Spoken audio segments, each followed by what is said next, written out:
వరుణ్ చక్రవర్తి గురించి మాట్లాడుకునే ముందు ఈ ఒక్క ఇమేజ్ చూడండి. నిన్న మ్యాచ్‌లో సేమ్ సంజు శాంసన్ లాగా ఉండి ఫ్యాన్ అయితే నేను నిన్న లైవ్ మ్యాచ్‌లో చూశాను. సో, మీకు గూడా ఒకసారి చూపిద్దామని చెప్పి పెట్టాననమాట.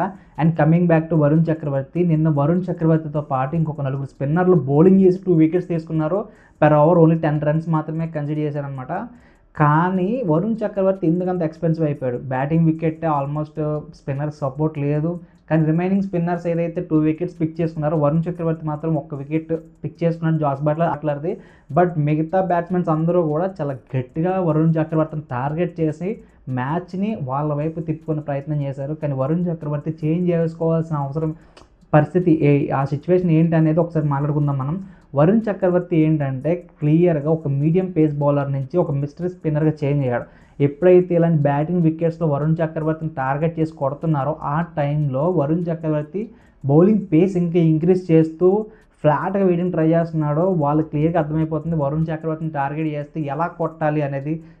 ఒక స్పిన్నర్‌ని రివర్స్ స్కూప్స్ కూడా ఆడుతున్నారంటే అది ఎంత పేస్‌తో వెళ్తుందన్నది అర్థం చేసుకోవచ్చు. బట్ ఇక్కడ వరుణ్ చక్రవర్తి చేయలేని పని ఏంటంటే ఏదైతే చెయ్యాలి అని స్పిన్నర్ ఖచ్చితంగా ఉండాలి క్వాలిటీ. కానీ వరుణ్ చక్రవర్తికి లేనిది ఏంటంటే బాల్‌ని ఫ్లైట్ చేయడం.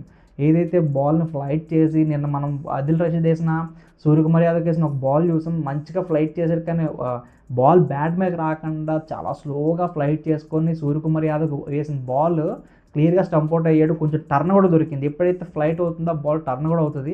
బట్ వరుణ్ చక్రవర్తి అంత ధైర్యంగా బౌలింగ్ చేయలేకపోతున్నాడు.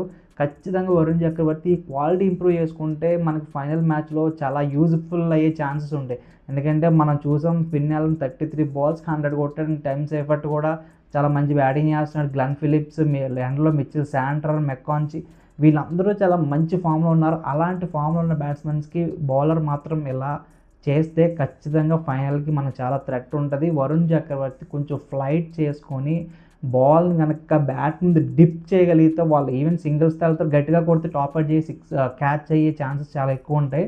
బట్ వరుణ్ చక్రవర్తి నిన్న సెమీఫైనల్ మ్యాచ్‌లో అస్సలు ఇది ఎక్కడ ట్రై చేయలేదు.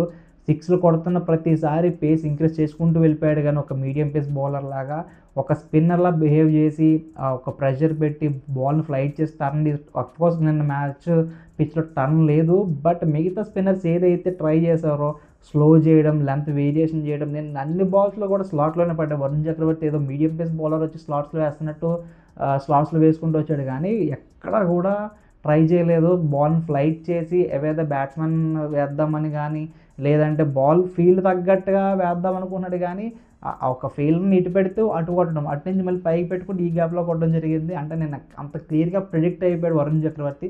సో, ఈ ఒక్క క్వాలిటీ చేంజ్ చేసుకోవాలి ఖచ్చితంగా ఫైనల్ విన్ అవ్వాలంటే. వరుణ్ చక్రవర్తి ధైర్యం చేసి బాల్‌ని స్లో చేసి ఫ్లైట్ చేయకపోతే మాత్రం చాలా కాన్సిక్వెన్సెస్ ఫేస్ చేయాల్సి వస్తది.